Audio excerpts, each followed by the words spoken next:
Hello student, today we will do some more questions on the last exercise of definite integral, that is 13D.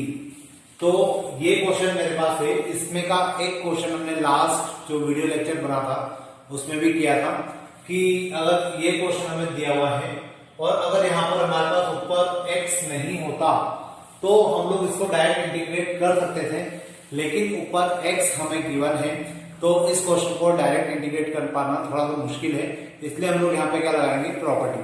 तो property जो है इसको हम लोग लिखेंगे i equal to 0 to pi minus x 10 pi minus x upon sec pi minus x plus 10 pi minus x. मैं इसको इस प्रकार से लिख सकता हूं, और जैसे मैं इसको इस प्रकार से लिखता हूं तो यहां पर आगे हम लोग अब i equal to 0 to pi minus x तो एज इट इज रहेगा, लेकिन 180 माइनस थीटा जो होता है वो माइनस 10x हो जाएगा, तो यहां जाएगा माइनस 10x अपॉन में यहाँ पे सेक 180 माइनस थीटा भी माइनस सेक एक्स होता है, तो यहां जाएगा minus sec x plus minus 10x। अब हम लोग एक काम ये कर सकते हैं कि माइनस का साइन ऊपर से कॉमन और नीचे से भी कॉमन निकाल के कैंसिल कर सकते हैं, तो i इक्वल टू मुझे मिलेगा 0 से पाई माइनस एक्स 10x अपॉन यहां पे आ जाएगा सेक एक्स प्लस 10x और यहां रहेगा dx। अब इसको हम लोग क्या लिख सकते हैं, i इक्वल टू पाई को अलग कर लेते हैं जैसा हमने लास्ट क्वेश्चन में भी किया था, 0 से pi 10x upon sec x plus 10x और माइनस का साइन 0 से पाई x 10x अपॉन में सेक एक्स प्लस 10x। तो इस प्रकार से मैं क्या कर सकता हूं, इसको अलग कर सकता हूं। अब अगर आप लोग ध्यान से देखेंगे तो ये मेरे पास i है, इसको मैं i लिख सकता हूं क्योंकि मैंने इसको i कंसिडर किया है, मैं यहां पे भी लिख देता हूं i इक्वल टू, तो ये वैल्यू मेरी i हो जाएगी, so we can write i equal to 0 to pi constant इससे बाहर लिख दिया अपन ने 10x upon sec x plus 10x और यहां आ जाएगा i। अब अगर यहां i है तो उसको इस साइड ले आते हैं, तो it will be 2i equal to pi 0 to pi 10x upon sec x plus 10x dx। अब यहां पे हम लोग क्या कर सकते हैं, इसको लिख सकते हैं सेक स्क्वायर एक्स, सॉरी यहां पर हम लोग इसको रैशनलाइज करते हैं तो ये हो जाएगा sec x minus 10x upon sec x minus 10x, क्योंकि जब भी अपॉन में हमने इसमें क्वेश्चन किया था, मैंने आपको याद कहा भी था कि जब भी अपॉन में आपको सेक एक्स प्लस 10x मिल जाए हमेशा उसको रैशनलाइज कर दीजिए ताकि नीचे 1 बन जाएगा। तो देखिए अभी क्या हो जाएगा, 2i equal to pi 0 to pi, इस 10x का हम मल्टीप्लाई करते हैं तो हो जाएगा 10x सेक एक्स, इसका हमने मल्टीप्लाई किया तो हो जाएगा 10 स्क्वायर एक्स अपॉन में sec square x minus 10 square x. अब इस क्वेश्चन को अगर मुझे आगे सॉल्व करना है तो मुझे यहां पर इनको सेपरेट भी करना होगा, और जो नीचे का sec square x minus 10 square x है उसकी वैल्यू हो जाएगी कितनी, 1। तो अगर वो 1 हो जाएगा तो मेरा क्वेश्चन इजी हो जाएगा। देखिए आगे 2i इक्वल टू पाई 0 से पाई यहाँ पर 10x sec x तो ठीक था क्योंकि इसको तो हमें इसी प्रकार से सॉल्व करना होगा। माइनस, इसको हम लोग इंटीग्रेट नहीं कर पाएंगे, इसलिए इसको हम लोग लिखेंगे सेक स्क्वायर एक्स माइनस 1। तो यहां आ जाएगा सेक स्क्वायर एक्स माइनस 1 आना चाहिए था, लेकिन ये माइनस इसको बना देगा प्लस का, अपॉन में ये वैल्यू हो जाएगी 1। Now I equal to pi by 2, sec x ten x का होता है सेक एक्स माइनस इसका हो जाएगा 10x प्लस x, और लिमिट हो जाएगी 0 से पाई। अब इसके बाद फाइनली मुझे क्या करना है, सारी वैल्यू पुट करना है। Then I equal to pi by 2 sec pi minus 10 pi plus pi, ये मैंने अपर लिमिट रखी, माइनस लोअर लिमिट की बात करें तो सेक 0 माइनस 10 0 प्लस 0, मैंने upper limit minus lower limit यहां पे पुट कर दी है।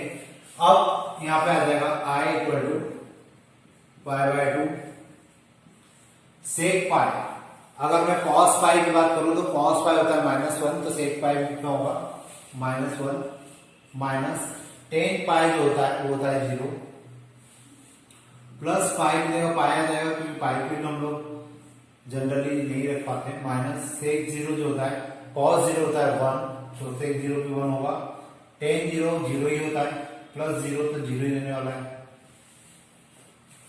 I equal to pi by 2,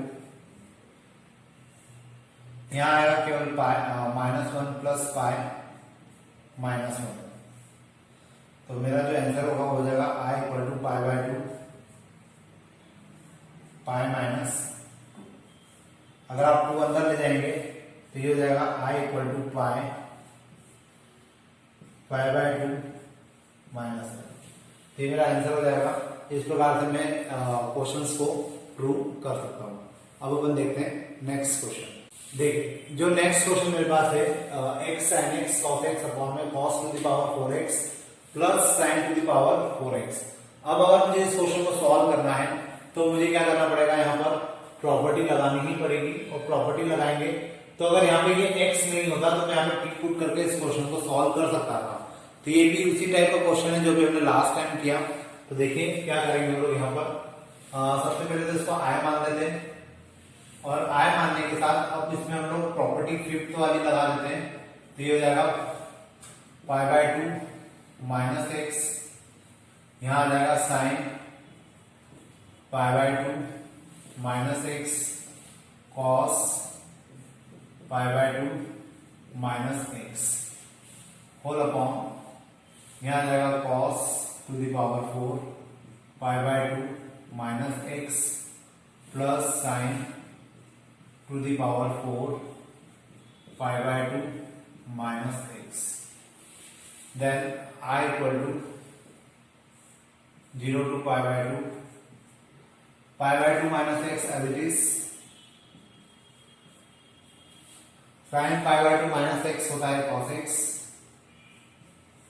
ये होता है साइन एक्स।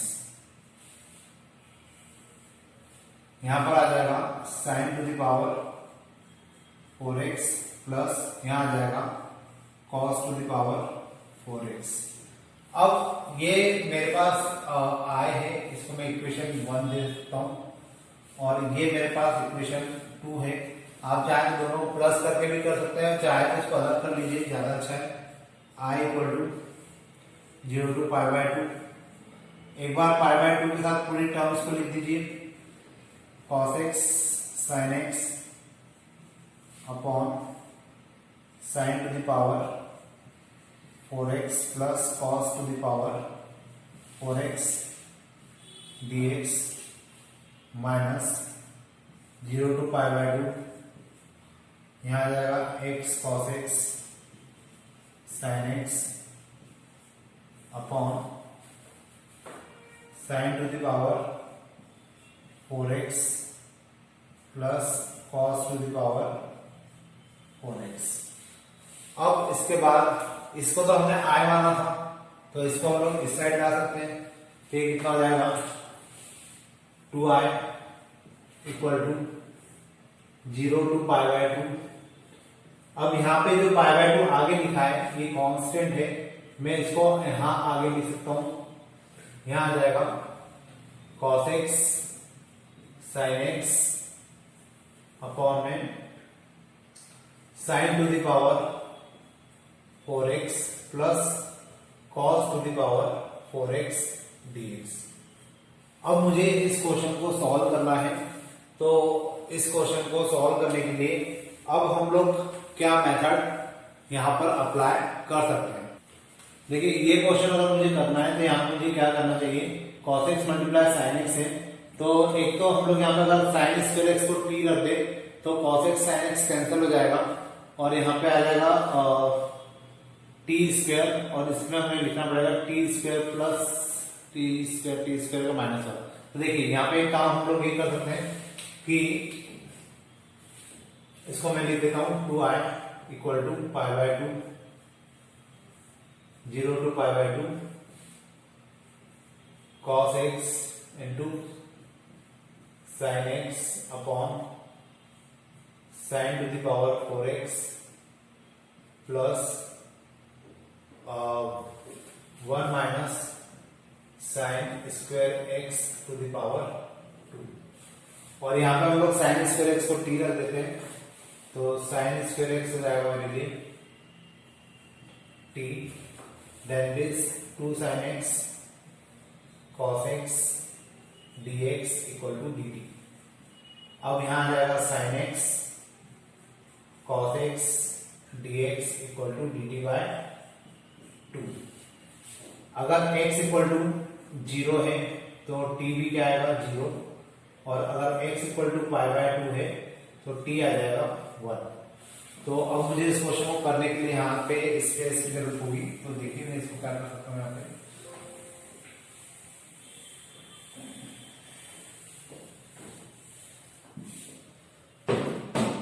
लिमिट प्रूव करते हैं, 2i इक्वल टू π/2,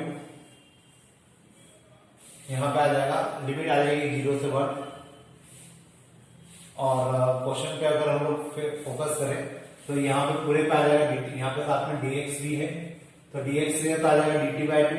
एक पहले से π/2 है तो इसको हम लोग π/4 कर देते हैं, यहाँ आ जाएगा dt अपॉन t का स्क्वायर प्लस 1 माइनस t का होल स्क्वायर।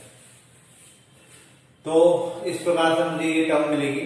अब मैं इसको थोड़ा सा सिंप्लीफाई कर देता हूँ, 2i इक्वल टू π/4 0 से 1 dt upon t square plus 1 plus t square minus 2t।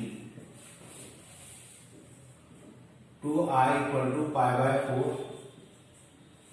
0 to 1 dt upon 2t square minus 2t plus 1। अब ये जो मेरे पास क्वेश्चन है, अब ये कंप्लीटिंग द स्क्वायर मेथड से ही हमें कंप्लीट करना होगा, क्योंकि यहाँ पर दिक्कत ये है कि ये पार्शियल फ्रैक्शन नहीं हो सकता, और अगर ये पार्शियल फ्रैक्शन नहीं हो सकता तो इसको कंप्लीटिंग द स्क्वायर मेथड की तरफ ले जाने के लिए हमें मिडिल टर्म को स्प्लिट करना होगा।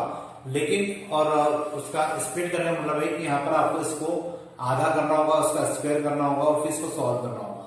तो वो करने के पहले आपको यहाँ पे क्या करना पड़ेगा, 2 कॉमन निकालना पड़ेगा, और ये 2 इधर आ जाएगा तो ये हो जाएगा कितना, i इक्वल टू π/16, यहाँ आ जाएगा 0 से 1 dt upon t square minus T plus 1/2। तो इस प्रकार से मेरे पास ये इक्वेशन आएगी। और अब हम लोग यहाँ पे एक काम करते हैं, इसको आगे सॉल्व करते हैं। यहाँ पे कितना आ जाएगा, i इक्वल टू π/16, और इसका इंटीग्रेशन करते हैं अगर हम लोग तो 0 से 1। इंटीग्रेशन करने के पहले हमें इसको कंप्लीटिंग द स्क्वायर मेथड में ब्रेक करना होगा। T square minus T plus 1 का आधा 1/2, 1/2 का स्क्वायर 1/4, तो 1/4 यहाँ प्लस होगा और 1/4 यहाँ पे माइनस होगा, plus 1/2। i equal to π/16 0 to 1 dt upon ये हो जाएगा t माइनस 1/2 का होल स्क्वायर और 1/2 में से 1/4 माइनस करेंगे तो +1/4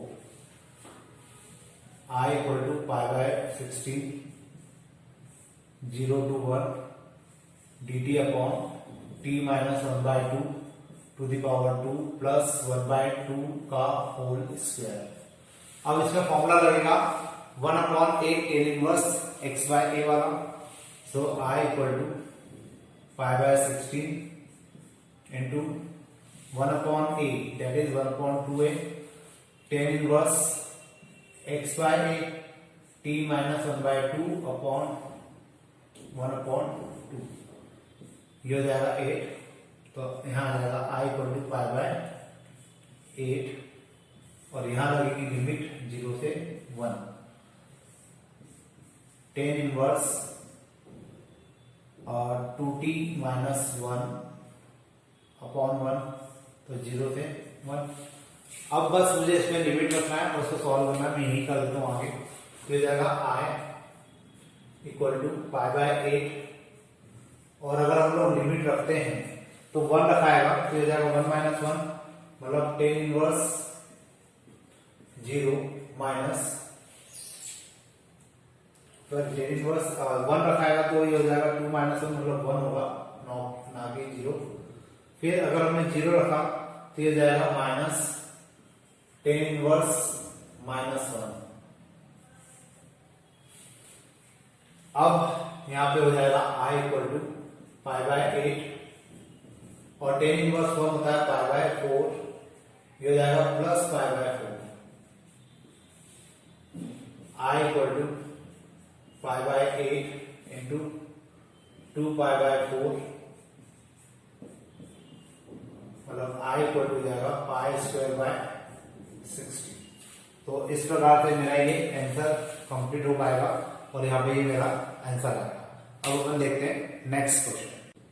देखिए जो नेक्स्ट क्वेश्चन है मेरे पास 0 to 1 log 1/x minus 1 dx equal to 0 ये मुझे प्रूव करना है।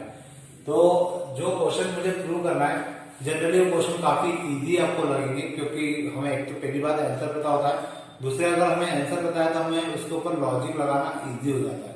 तो देखिए इस क्वेश्चन को कैसे करेंगे।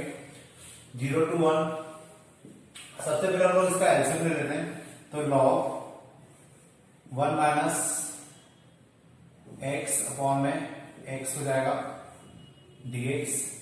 अब मैं यहाँ पे प्रॉपर्टी अगर लगा दूं तो देखिए क्या हो जाएगा ये 0 to 1 log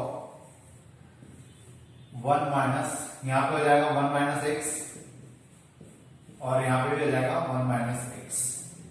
मैंने प्रॉपर्टी अप्लाई की, ये हो जाएगा I के इक्विवेलेंट, ये भी हो जाएगा I के इक्विवेलेंट और इसको मैंने I के इक्विवेलेंट ही कंसीडर किया था। So I equal to 0 to 1 log 1 minus ये दोनों तो कैंसिल हो जाएंगे, यहाँ पे केवल बचेगा x upon 1 minus x dx। ये जाएगी मेरे लिए इक्वेशन 2 और इसको मैं बोल सकता हूँ इक्वेशन 1। अब अगर मैंने 1 और 2 इक्वेशन को प्लस कर दिया, 1 और 2 को मैंने प्लस किया तो यहां तो आ जाएगा कितना 2i equal to 0 to 1 log 1 minus x upon में x plus log x upon में 1 माइनस x। अब इन दोनों को प्लस करने से फायदा क्या होगा कि 0 to 1 log ये हो जाएगा 1 minus x upon x multiply x upon 1 minus x dx। यहाँ पे x से x कैंसल, 1 माइनस x से 1 minus x cancel, 2i equal to हो जाएगा 0 to 1 log 1 और log 1 की जो वैल्यू होती है वो अल्टीमेटली 0 ही होती है।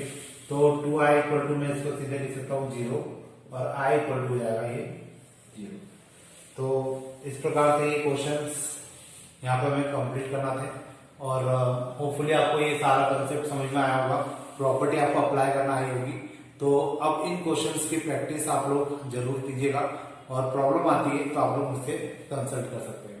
यहाँ पे आपका ये चैप्टर खत्म होता है। तो आज के लिए अपन इतने रखते हैं।